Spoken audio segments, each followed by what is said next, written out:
Do you think that, and this is something that I heard from a few of yours, do you think that CLM 1 might be better suited for smaller, quicker loans, and CLM 2 might be more appropriate for large? Is that something you see? Okay. For the benefit of audience, let me take 2 minutes just to make clear about the difference between CLM 1 and 2. CLM 1 is where you actually do a tech integration and you are doing disbursement parallelly. Two partners are doing disbursement parallelly to the customer.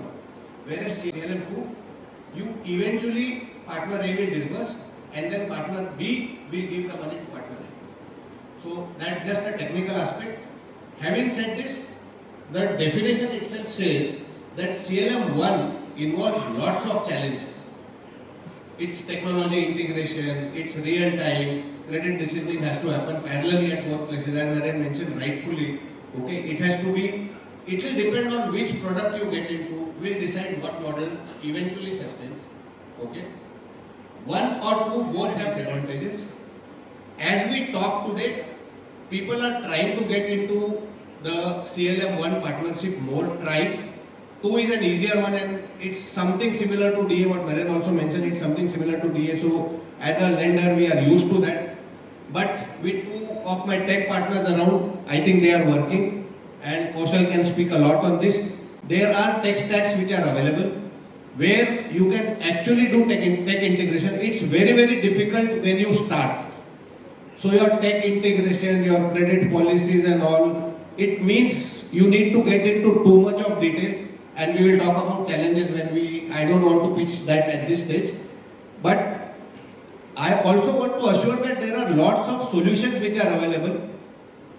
Kushal is here, he's working on it. I know a couple of more participants here who have good solutions available. If you have a solution, I believe CLM 1 is a better one. So perfect. So that's the correct segue for the 2 techies, right? What are the tech challenges that clearly Nilesh has said it's all your fault? So yeah, it is always. I stand corrected. It's your solution. Thanks for that. So I think between CLM 1 and 2, 2 is something like a direct assignment as we talk.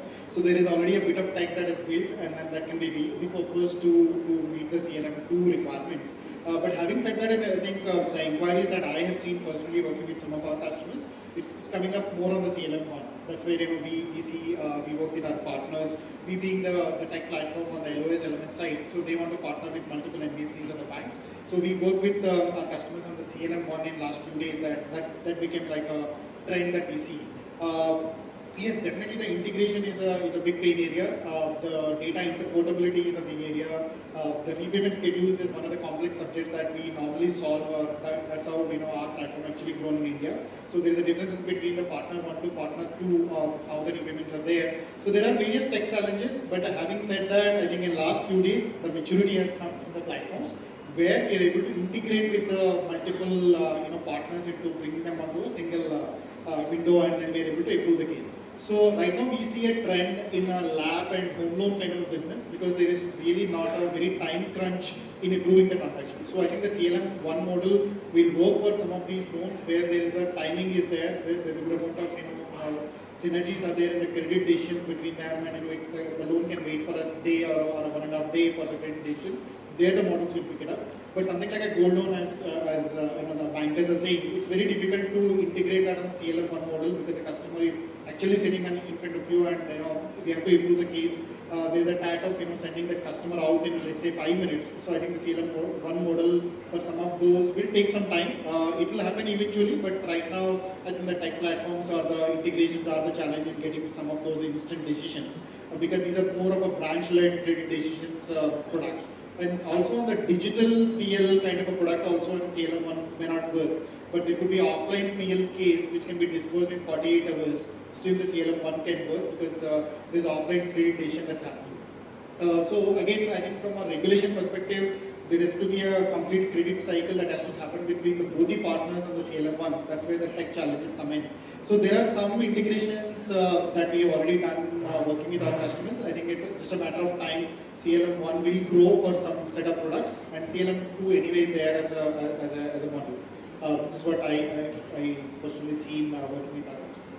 So Kushal, before you begin, and just to give you a little bit of spice here, clearly the two buyers have said tech is the problem. Right? Let me give you the opportunity to repay the compliment.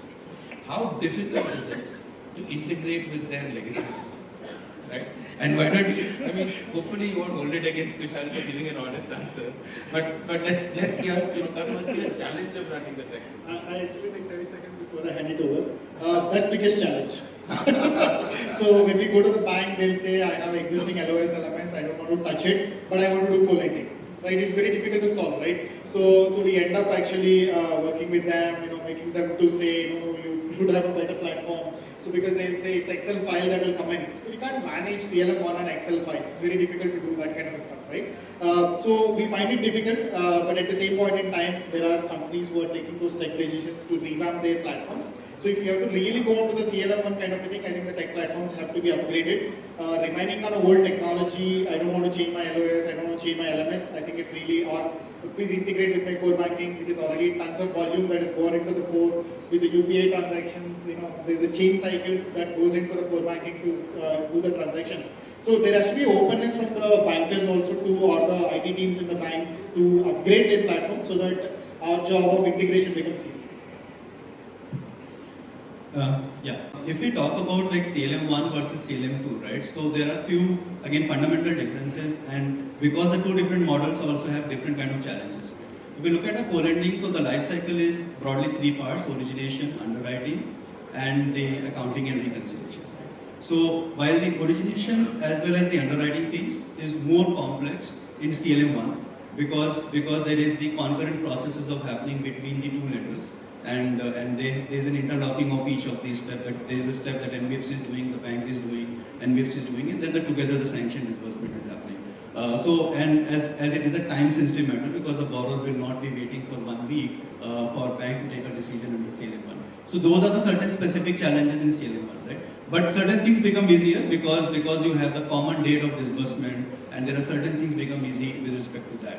Under the CLM 2 model, obviously when we look into the reconciliation, and I think that is something probably one of the most underappreciated problem or under-recognized problem, right? So there are a lot of challenges into the reconciliation and it just becomes a complexity at a different level because you have to have a system which is like a 3 LMS in one, which has to handle accounting related logics of the NBFC, it has to handle all the accounting logics of the banks and the legacy systems which are there, and there has to be an integration with them where there is a seamless data flow, right? Because now here the two lenders are working together and one loan book is partly into the NBFC LMS and partly into the bank CBS, and these two systems don't and can't talk to each other.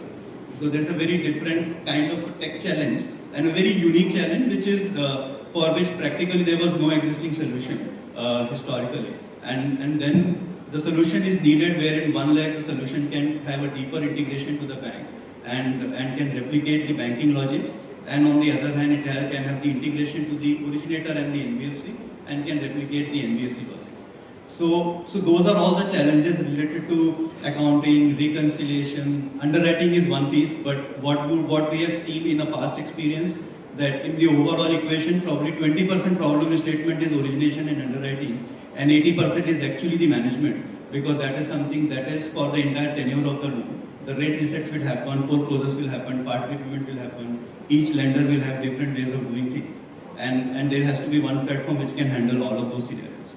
So it's actually quite challenge, quite complex that we have seen in itself. And actually from the banking integration perspective, actually we didn't feel that much of challenges because we kind of seen that where we were able to complete those integrations if they're getting good support from the bank. If there are the tech API documentation in place, we are able to do it very swiftly. I think we have seen banks have become very efficient in helping the vendors because they're already working with multiple vendors. So I think there is certain stack which is in place where we're able to complete the integration in maybe 2 months, 3 months. So Kushal has just won himself 3 new banking fans from the audience.